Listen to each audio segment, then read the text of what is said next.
Hi, so here we are again, looking at another rum. Today we are going to continue on this business from the first rum review that I did, which was the Bumbu XO, which was a Panamanian. Because it made me start to think of other things, I decided to jump straight over to this one.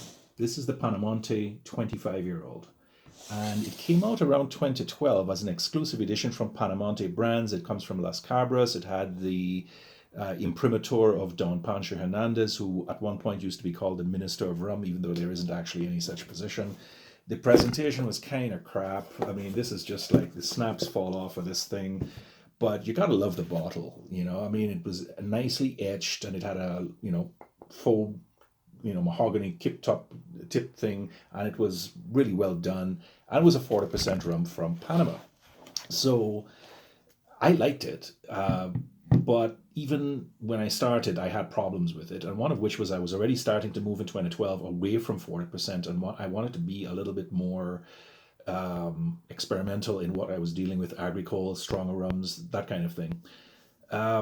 So let's just go through the tasting notes first. It's a really nice, smooth 40% molasses based rum, column still, Panama, Las Cabras, and you're not going to find too much to complain about if that turns your crank. It's perfectly serviceable 40%er. It has notes of cherries and fruits. It has cumin. It has nuts. It has all sorts of breakfast spices. You can go to town on this, and I'm not gonna. You can read the review on the Lone Canner site if you wish, where I go into depth about it. But there's also on the taste, which is very smooth and very easygoing. It does actually rate at 40%. I did test it again, and no, 40% just about within the limits of error.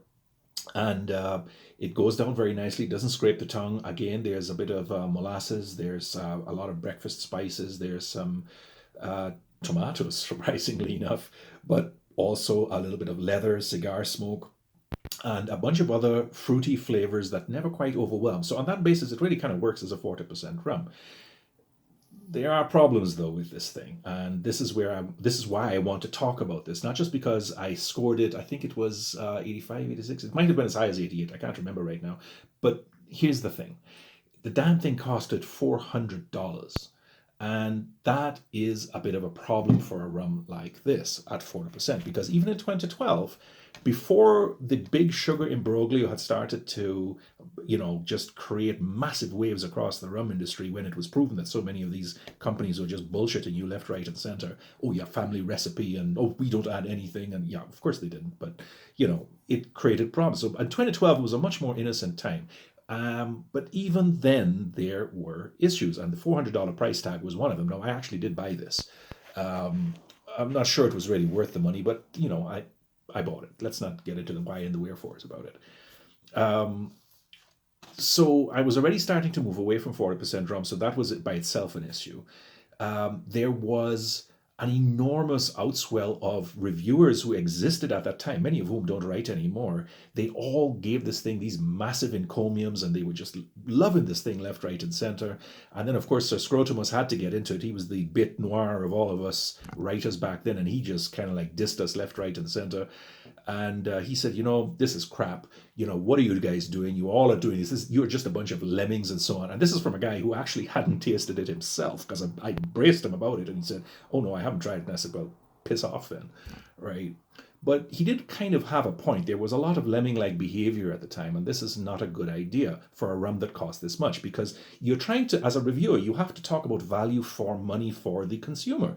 And if you're going to blow four big ones on a rum, then you have a right as a reviewer to tell people, well, does this work for the price that you're paying? If it was $40, nobody would give a shit, right? But for $400, you really have a thing. And this is not to say that Panamanian rums aren't all, they're all bad. They're not. There's always been problems with the age statements that they kind of put out. You never know whether you've got a complex blend or a Solera system thing. You never know really whether you can trust the age or not. The whole business with Don Pancho being the minister of rum, which was discredited a long time ago, still has some credence here and there. But stuff like that does not help you. When you lose trust of the general public in what you are trying to accomplish, then you will never get it back. And just ask Plantation about that, right? And there are good Panamanians out there. The SMWBS has its own R9 series, and of course Dirk Becker has done a few from there, and there are various independent bottlers out there. I did rate this against a number of other Panamanians, such as the Rum Nation 18 to 21-year-old, the Cadenhead 8-year-old, the Abuelas, the Panama Red Overproof, which I still think is spiced to this day. So, it was a more innocent time, but the same questions that arose then still arise now. For a rum that is reasonably good, tastes nice, 40%, but costs that much, is it value for money? I would have to say probably not. I would not rate it as high as I once did. With my expanding taste, I would probably go around 81, 82 points, even though it does have some complexity.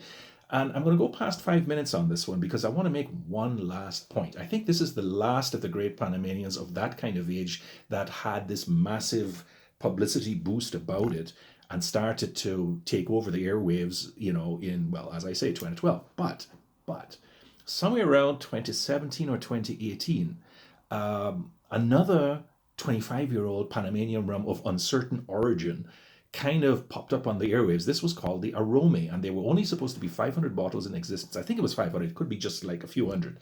And you could only buy it via subscription. And I think the price was just about the same thing, about $400-500. So Henrik Christoffersen, who ran the Danish website Rum Corner, and he's a personally good friend of mine. I wish he was still writing, but he doesn't. But never mind. He went on Facebook's and he just demolished every claim that these guys made. He says, where did this come from? How could it cost this much? Which distillery made it? Column still 40%. Like, what on earth are you talking about? And he kind of like just totally tore it apart. And nobody has ever managed to refute the claims that he made. Now, you had to register to try and get that rum.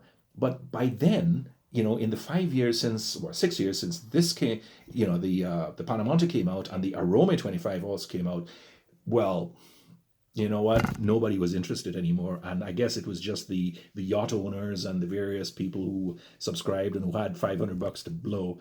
They bought it and they liked it and that was good enough. But for the general thing, it isn't worth that kind of money. If you get it, you would enjoy it. It isn't a bad rum. But again, it's like that Bumbu, right? It's an entry-level rum that costs this stupid stratospheric price that can't be justified. So presentation aside, quality aside and so on, this is essentially something like a 75 to $100 rum that is being marketed as 400, and there's just no way that's ever going to fly. Now, I don't see this around anymore. I think all the bottles are now long gone, which doesn't surprise me at all. But if you do come across one, just remember to be cautious about this stuff, and remember the question of trust that has been demolished by, well, Panamanian rums, which is really kind of sad because they are good ones, but this isn't one of them. So I'll leave it there. Have a nice day, and thanks very much for listening. Bye-bye.